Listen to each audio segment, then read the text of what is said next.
Possible 15-point exam question. Explain why the Weimar Republic suffered so many problems. The first problem that Germany faced in this period was when the Kaiser abdicated and legged it to Holland due to the surrender of 1918. Ebert was forced to take over, and this moved Germany away from one strong leader and instead towards democracy. The idea of democracy in Germany was hated and was quite new. This led to confusion. Immediately, the new Weimar government, named after the area of Germany in which it was based, had the massive problem of being forced to sign the Treaty of Versailles. This led to feelings of anger, frustration and humiliation from the German people. This was not the best start that they were hoping for.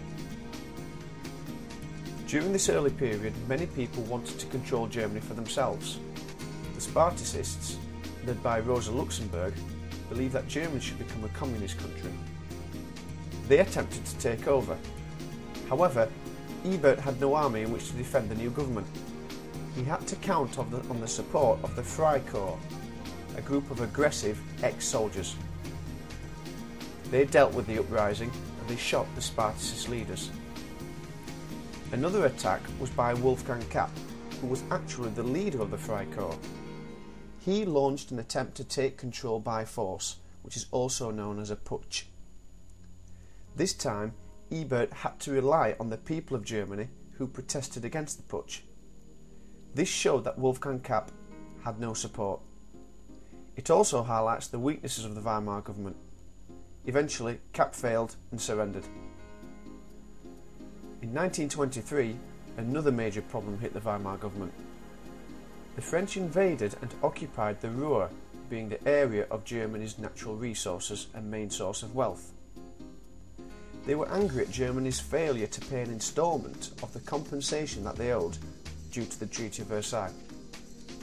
Ebert's solution was to simply print more money. However, this had the terrible effect that money became almost worthless. There were stories of people being paid in wheelbarrows, and of others going to town on a bus to buy a pair of shoes, only to get there and being only able to afford a cup of coffee. Such was the speed of increasing prices. Eventually, things had improved in 1924 when Stresemann took over the Weimar government and arranged loans from the USA to create jobs. However, further disaster struck in 1929 with the Wall Street crash. The USA demanded their loans back, and this triggered a depression in Germany, resulting in homelessness and unemployment.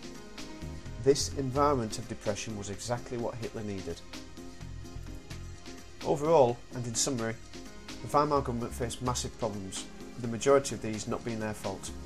In 1918, the Kaiser abdicated and legged it to Holland, where Ebert was forced to sign the Treaty of Versailles, thus the people of Germany blaming Ebert and the new government.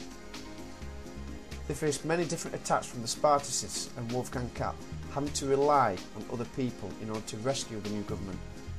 In 1923 there was the problem that the French invaded the Ruhr. The result of this was hyperinflation.